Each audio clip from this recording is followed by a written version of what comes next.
Olá, seja bem-vindo ao nosso programa Interação em Pauta. E hoje nós vamos falar a respeito do direito da família, nós vamos falar sobre pensão alimentícia. E para estar falando a respeito desse tema, eu convidei o doutor Nelson Sussumo. Seja bem-vindo, doutor. Obrigado pelo convite mais uma vez, né? Obrigado, doutor. Doutor Nelson Sussumo, advogado, presidente da Comissão de Direito de Família e Sucessões da OAB São Paulo, professor de Direito Civil, de cursos preparatórios para concursos públicos e cursos também de pós-graduação. E também ele é doutor em Ciências Jurídicas e pós-doutor em Direito e autor de diversas obras e também, super importante, é diretor do Departamento PTB Oriental. Muito obrigado por estar conosco em mais um programa e hoje nós vamos estar falando a respeito de pensão alimentícia. Pensão alimentícia, pelo que nós entendemos, não é só dar dinheiro, mas cabe a cursos profissionalizantes, a saúde, a educação de uma forma geral dos filhos. Doutor, a gente poderia começar com uma pergunta: quem deve pagar pensão aos filhos? Bom, a gente tem uma ordem, né, que está lá no artigo em diante, né, 1600 em diante, e a gente fala da questão, principalmente, acho que é 1697, que fala sobre a ordem de vocação, vamos dizer assim, quem vai pagar a pensão alimentícia. E começa assim, primeiro, né, os pais que têm que pagar para os filhos. Os pais. Na falta dos pais, vai para os outros ascendentes, os graus de imediato, ou seja, os avós. E assim por diante, tá? E aí nós temos o inverso também. Os pais também podem pedir alimentos para os filhos. Tem essa questão? Tem, só que não é para os menores, né? Os filhos maiores. Tá. Muitas vezes tem aquele ditado, né? Que um cria 4, mas 4 não cria 1. Verdade. Né? O pai muitas vezes já criou 4 filhos, hoje todos bem de vida, e hoje ele é doente, impossibilidade de trabalhar, passando necessidade e ninguém ajuda. Né? E aí é possível que ele entre com uma ação de pensão alimentícia. É um absurdo, mas não é um absurdo no sentido de que os filhos deveriam fazer isso sem pedir, sem pleitear judicialmente. Mas acontece, tá? Acontece de pleitear, hoje até pelo Estatuto do Idoso, leva até preferência aí na tramitação processual. Tá? Então, primeiramente são os pais que têm que pagar. Não é só o pai, não é só a mãe, são os dois. Né? Que muita gente fala assim, mas a guarda está com a mãe, então o pai que paga. Não é o pai que paga, os dois têm que pagar. Os dois devem alimentos. Né? Então a gente fala que é proporcional. Isso está no artigo 1698 do Código Civil, é proporcional, não é meio a meio. A não ser que o pai tenha o mesmo salário que a mãe. Aí realmente as despesas do menor é meio a meio. Mas se o pai ganha 10 vezes mais do que a mãe, ele paga 10 vezes mais do que a mãe. Então é de forma proporcional isso, mas todos têm que pagar a pensão alimentícia. Temos entendido que a pensão alimentícia é 30%. Quanto que é essa pensão? Então, na verdade, isso não está escrito em nenhum lugar. Não? Não tem legislação nenhuma que fala que é 30%. Ou um terço, né? Alguns falam um terço, que é 33%. Isso é porque é usual? É usual, e acho que vem até daquela questão de quando a gente vai fazer um crediário, né? Vai comprar alguma coisa parcelada, e eles querem ver sua renda e não pode ultrapassar um terço. Tá. Né? Porque senão você não conseguiria ter a sua autossubsistência com 2/3, menos que 2/3. Né? Então seria um terço. Mais ou menos foi isso. Mas não existe na legislação que é um terço, que é 30%, nada disso. Mas acontece que o juiz arbitrar dessa forma assim. Mas o normal mesmo, que está na lei, é a questões de necessidade. Né? Se a criança, a gente está falando de pensão dos filhos, né? Se os filhos gastam escola, tem lá mensalidade escolar, mensalidade de convênio médico, o vestuário, material escolar, cursos extracurriculares, lazer que entra, água, luz, telefone, condomínio, IPTU e aluguel se houver, tudo isso tem que entrar dentro da pensão alimentícia. Ou seja, tem que mostrar os gastos do menor e você pleitear esses gastos. É isso que tem que ser pleiteado. Né? Então, muitas vezes, um terço ele é muito pouco, ou muitas vezes um terço é muito. Tá. Por exemplo, uma pessoa que ganha 100 mil reais, se uma pessoa ganha 100 mil reais, um terço é 33 mil reais. E às vezes a criança gasta 5.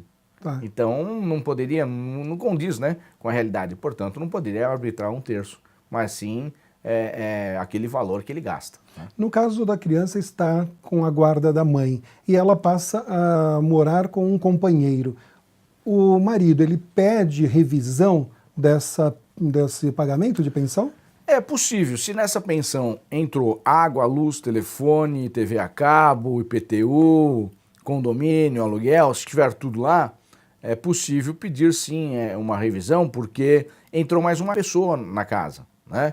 Ou seja, eram 2 pessoas que estavam morando, agora são 3. Esse gasto o marido não é obrigado a pagar, né?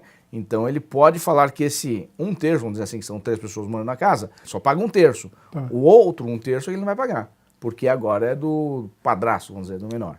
Tá? Isso é lei?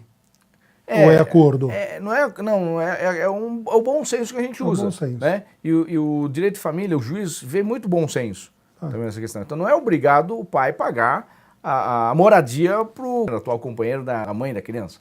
Eu acho que isso cria uma briga, né? Acontece isso, né? Que você até mencionou. Mas, na verdade, o padrasto, ele acaba até colocando mais dinheiro para cuidar do filho, de outra pessoa. Até que idade o filho tem direito a esta pensão? Então, normalmente até os 18 anos, em razão do poder familiar. Também não está em nenhum lugar na legislação que extingue os alimentos com 18 anos. Tá? Em razão do poder familiar ser extinto com 18 anos, né, ocorrer a maioridade, aí normalmente também cai a pensão alimentícia. Mas se ele estiver cursando uma faculdade, né, um curso superior, vai até os 24 anos, jurisprudência também isso, tá? Jurisprudência, não tem nada escrito na legislação, são julgados. O não pagamento da pensão, ele leva à perda do direito à visita? Não tem nada uma coisa a ver com a outra. Né? Infelizmente as pessoas observam isso. Por exemplo, o pai está devendo a pensão alimentícia e a mãe fala, já que você não está pagando, você não vai ver a criança. Não tem nada a ver. É isso que a gente ouve normalmente. Não tem nada a ver. Compete ela entrar com a execução. Tá. Entra com a execução e perde a prisão dele. Né? Que pensão alimentícia é da cadeia, né? E é o que mais dá cadeia. É o que mais dá cadeia. É o que mais dá cadeia. Vai preso. Esse vai preso mesmo. Né? Quanto tempo é previsto essa cadeia? Então, hoje foi até simulado, né?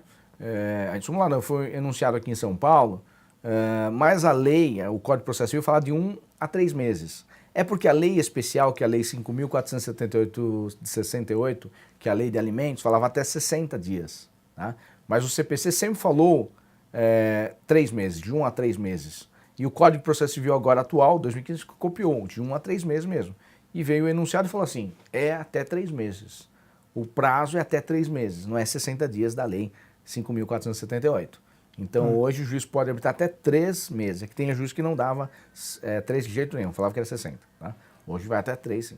Então, perfeito. O senhor está falando que é o que mais da cadeia é pensão alimentícia. Sim, sim. Se a parte que deve, ela não tem condições de estar pagando aquela pensão, qual que é o procedimento?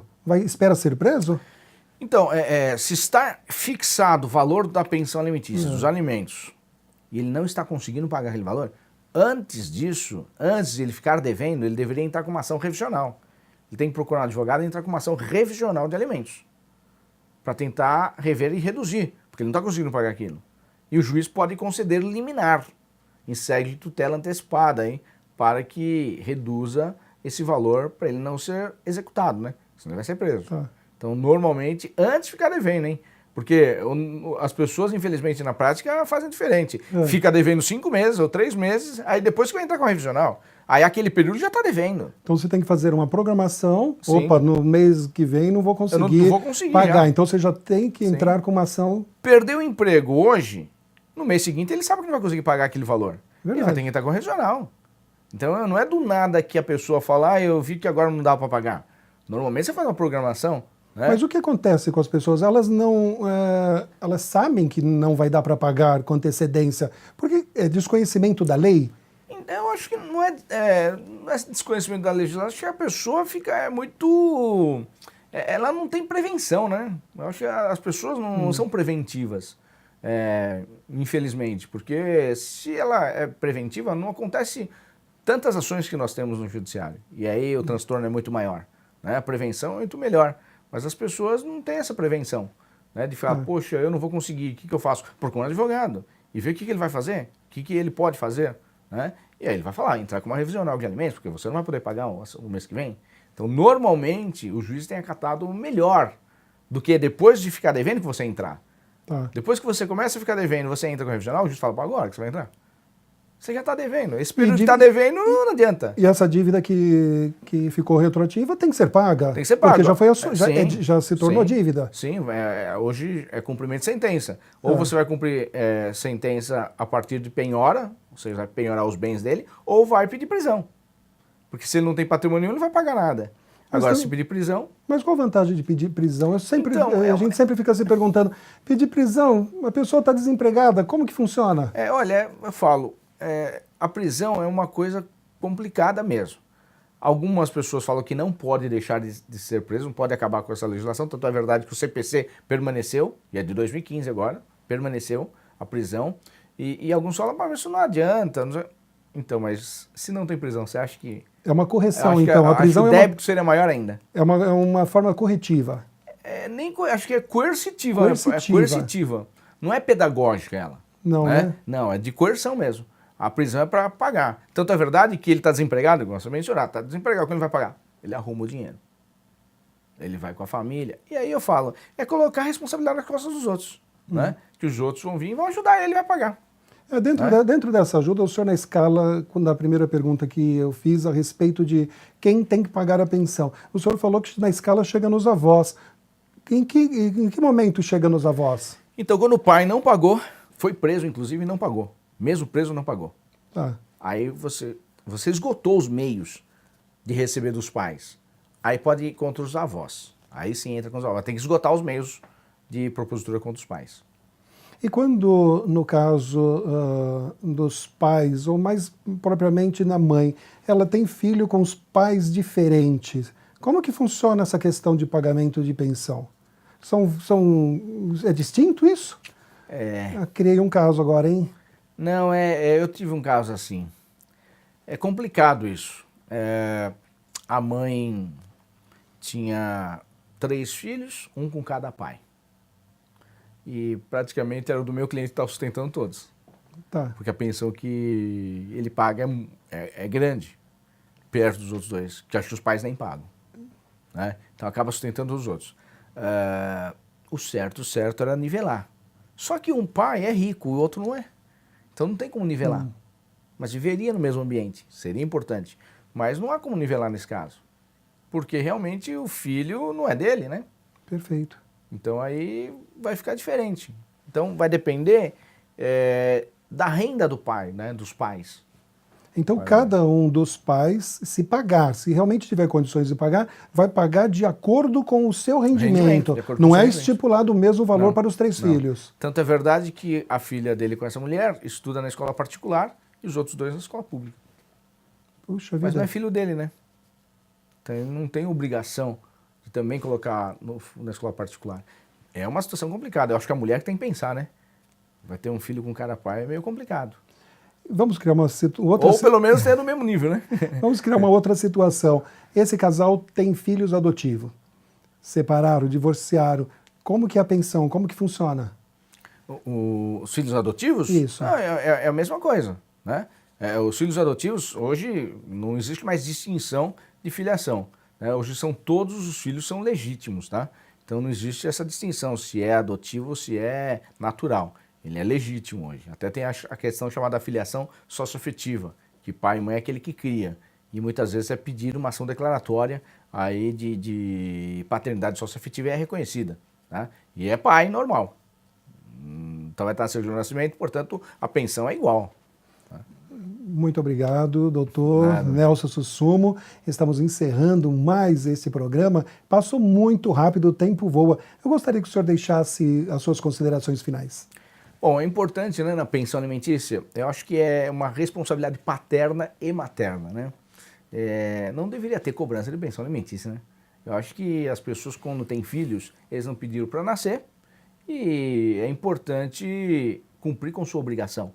Né? Tem uma fala da ministra Nancy Andrighi que falaram que amar é faculdade, né? Mas educar é dever.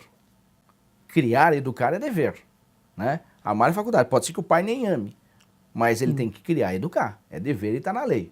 Então, se você tem filho, ele não pediu para nascer. Então, tem que cumprir a legislação.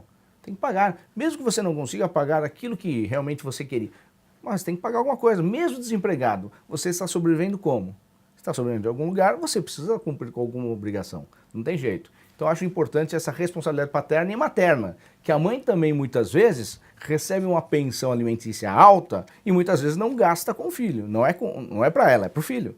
Mas, às vezes, gasta ou desvia o dinheiro para ela, né? Então, isso também não é certo. Eu acho que todos têm que ter muita coerência e muita responsabilidade, né? Então, eu falo muita responsabilidade paterna e materna para todos aí. Muito obrigado mais uma vez, hein, pelo convite e obrigado a todos aí pela audiência de vocês. Muito obrigado, Dr. Nelson Sussumo, e agradecemos também a você que esteve conosco. Espero que você tenha gostado. Se gostou, curte o nosso programa, se inscreva em nosso canal, programa Interação em Pauta.